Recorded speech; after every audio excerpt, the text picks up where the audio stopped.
loves! Welcome back to the Petropan Apparel YouTube channel, a place where we celebrate women through fashion history, and today we're going to be celebrating all of those rosy the Riveters and exploring a bit about fashion on the ration of World War II. World War II, obviously textiles were rationed because they were needed for the war effort. This included things like uniforms for soldiers, but also silk was used to make parachutes, and think about things like all the bedding that would have been needed for soldiers, tents, even coverings for seats in trucks and planes and things like that. So it was a really resource heavy effort, and so they introduced rationing to allocate some of those textiles for the war effort. Rationing was done in different ways in different countries, and so Britain was one of the first places to introduce rationing, and for clothing that was done in a couple of different ways. So individuals were rationed by being given coupons they had to use to purchase items. Regulations were put in place for manufacturers and distributors as well. This was primarily done because in World War I, the cost of living went up so significantly when rationing was introduced because the cost of goods were increased significantly, so you had the people who were selling these goods generating these huge amounts of profit and getting really rich, and people not being able to afford those commodities. So the rationing system was introduced in World War II to try to mitigate this.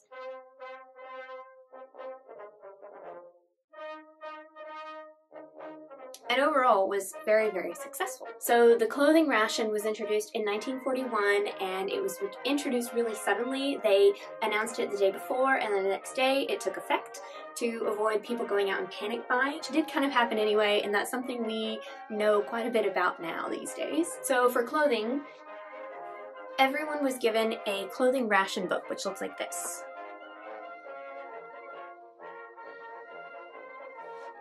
So inside this book there are stamps, and the individual who had this ration book, H.S. Jones, did not use all of her coupons. So in this book there are a couple of different colored coupons, and a certain number of coupons would allow you to buy a certain item. Now you still had to pay for that item, and there were still items that were more expensive and less expensive.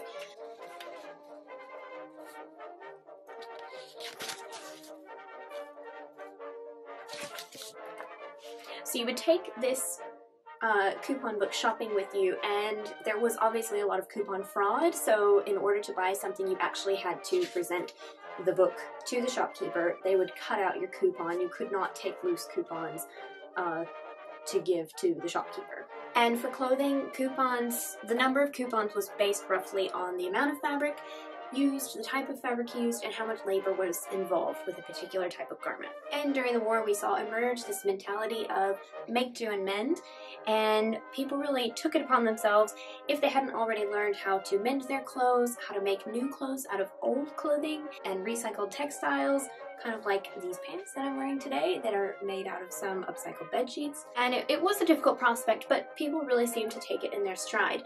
One of the things in my reading that I have found caused some of the absolute most uproar is that men were not allowed turn-ups at the end of their cuffs, or like rolling up the cuff, and from what I've seen there was more pushback and outrage on this than anything else in the clothing ration. So one of the measures that was introduced in Britain was CC41 utility clothing. So the government came up with a list of regulations for manufacturers to limit the amount of resources they were using in their clothing. So if they abided by these regulations, they could have the stamp of the CC41 label, which looked like this, which was supposed to be kind of this modernist logo, but people ended up often thinking it just looked like a couple of wheels of cheese. That logo was put into the clothing, and they were able to market it as utility clothing. And even though a lot of people say that the CC in CC41 stands for a controlled commodity, nobody actually really knows what it stands for, and 41 comes from the year 1941 when it was introduced. The CC41 initiative was done to solve a few issues, bridge this divide from the rich who were able to purchase really good quality garments using their coupons that would last them a really long time versus poorer people who could only purchase really cheaply made garments that weren't going to last very long. So the CC41 regulations was a bit of a quality control as well, make sure that everyone was able to purchase good quality garments using their coupons. There are a lot of comics and pictures of things like World War II brides wearing incredibly short dresses because of the fabric ration, or little kids having to wear clothing that was much too small for them because they had grown out. Even though children were allowed a few more coupons to allow for their growing, they still often ended up with ill-fitting clothing. And there was one highly controversial type of garment that was affected by rationing, which was stockings. So it's not something we really connect with now because stockings is not necessarily part of our everyday dress, but for most of history, women and men have worn stockings on a daily basis. So in the late 30s, it was still very commonplace to wear your stockings every day. And in the late 30s, nylon stockings had only just kind of been introduced, and they were significantly better for a few different reasons.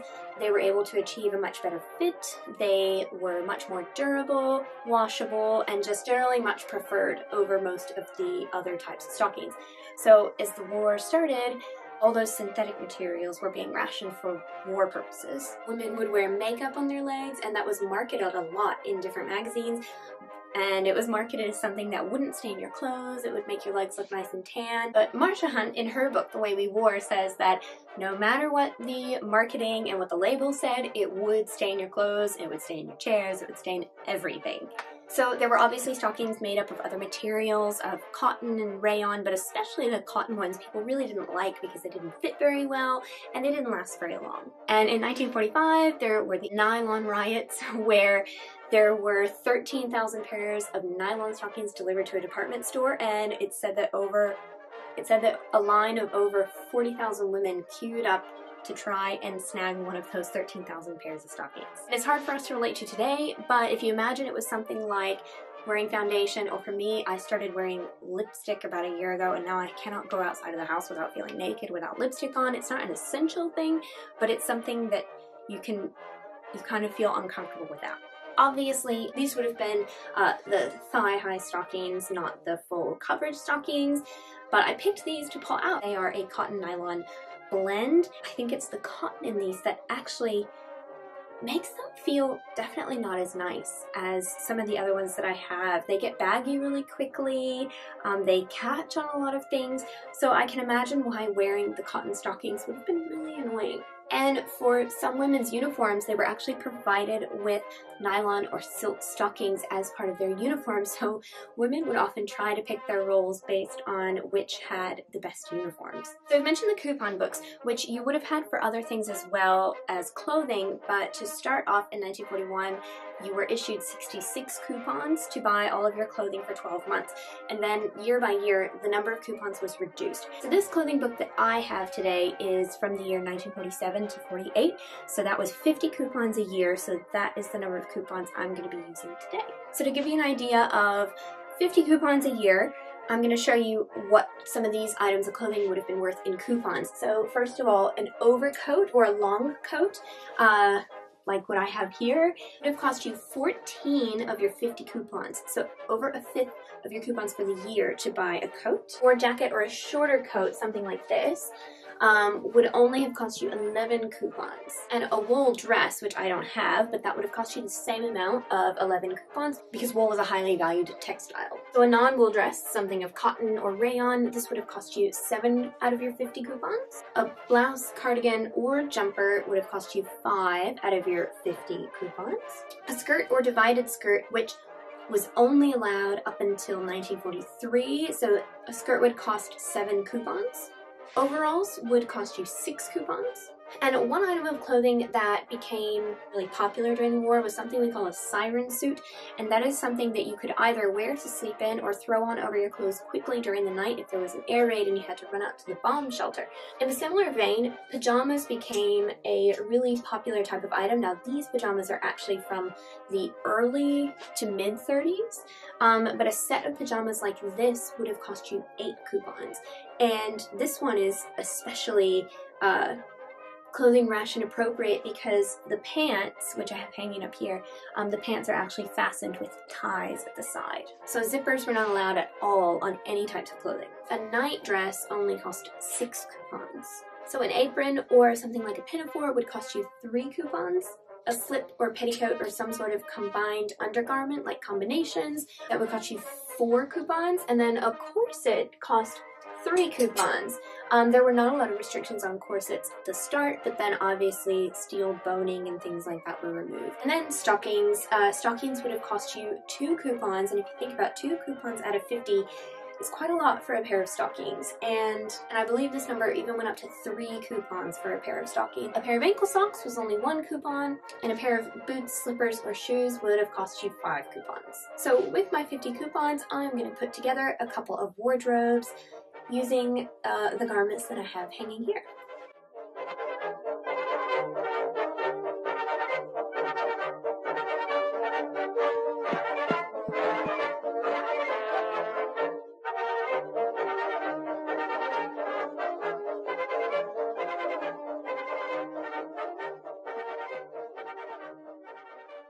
Okay, so I have made my selection for the year.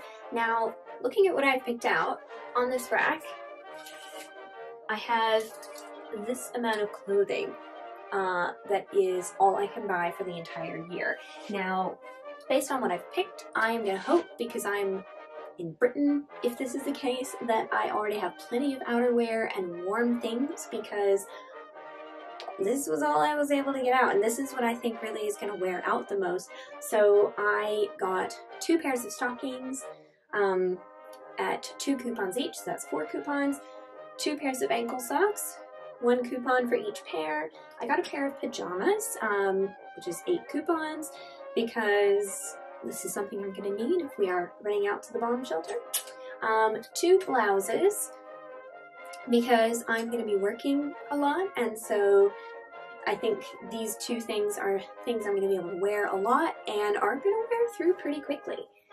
I picked out 1 dress that is a non-wool dress at 7 coupons for that one. And under the rationing scheme, you were still able to buy things sold in sets of 2. So for example, a suit that had a top and a bottom, but you were not able to buy anything more than that. So if there was a suit that had a matching jacket as well, they were limited to 2 pieces. So I have this matching set, which I actually counted as a blouse and a skirt. I don't know if these would have been counted as separate items, so that is 5 coupons for a blouse, 7 for a skirt, and it also includes a matching belt, which would not have been allowed because that is a 3rd piece in the set. However, you would have been able to buy it separately. And then the last item that I picked was a pair of trousers, which I don't have on my list, but I believe would have been the same number of coupons as a skirt. So 7 coupons for these trousers, because I'm going to be working and I need something utilitarian and comfortable. This is all the clothing that I have for my year of 1947 to 1948. Now I want to have a look at some of these items to see if they would have met the regulations for CC41. So the goal of these regulations really was just to avoid any sort of extravagant embellishments, anything that really wasn't necessary for the clothing. So there is a huge list of regulations here. I'm just going to go through some of them. So for a dress, the sleeves could not be any longer than 30 inches or 76 centimeters. So I'm going to have a look at my dress. And this is actually a CC41 rayon dress. The label is very threadbare, but you can see the CC41 logo in it. Now, I think this is probably from the very tail end of the war, because it does have this extra little bit of trimming, and it has a zip in the side. But we're going to go ahead and measure up the sleeve. 17 inches or 44 centimeters. Now the hip measurement for pretty much any size was regulated to 56 inches, or 142 centimeters, which was basically to limit the amount of flare in a skirt. So I think my hip would be about here. So that hip measurement is about 54 inches. That's about as much flare as you would be able to get. Sleeve facings of no more than 1.5 inches or 4 centimeters, basically the hem on the inside. Only half an inch for those sleeve, which doesn't even actually use a facing. So no more than 2 buttons and 2 buttonholes for each cuff. This one doesn't even have cuffs.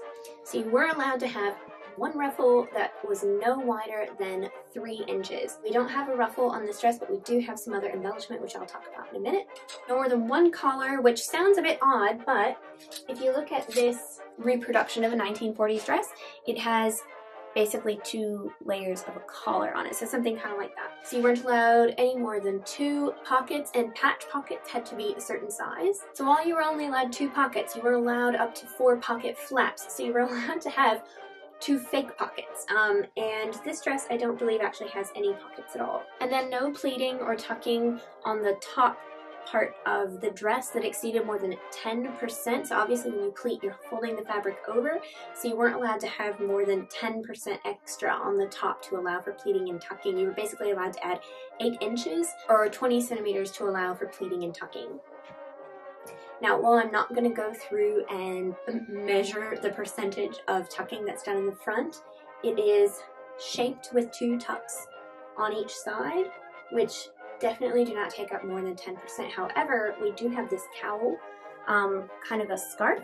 It is detached, or it's attached, but it is a whole separate piece here. There was a certain amount that was allowed for trimming, which is what makes me think that this is from the later war years, because that amount changed fairly regularly. So now for the blouse that I'm going to talk about. This is another vintage reproduction one. So some of the regulations were quite similar to the dresses. So you're only allowed 4 extra inches for pleating or tucking on the front of a blouse. You'll notice that this one has a lot of shearing at the top. It's adding an extra maybe 4 inches.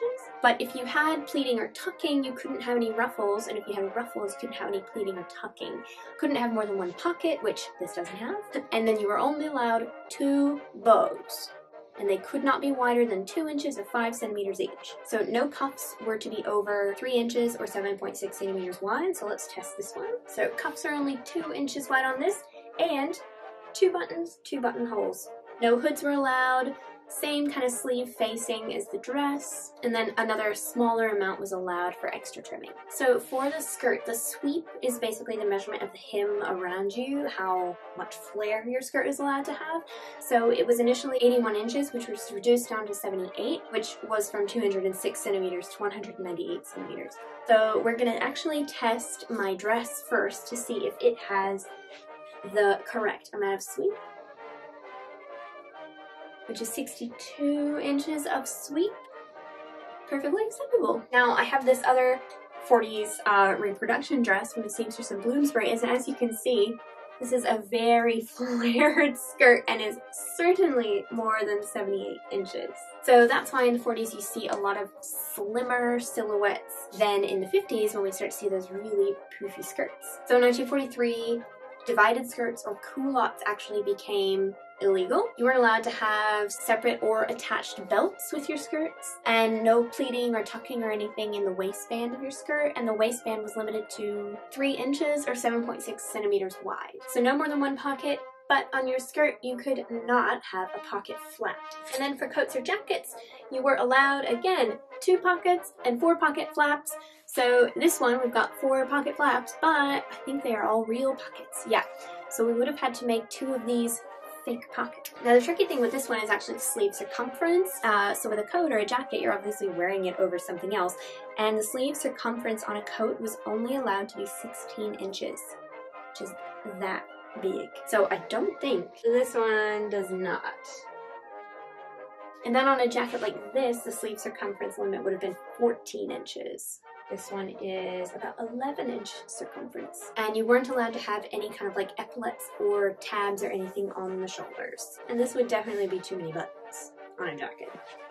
So I hope this video has helped you kind of to visualize what buying clothing would have been like during the war years and during the ration, at least during the year 1947 to 1948. Surprise!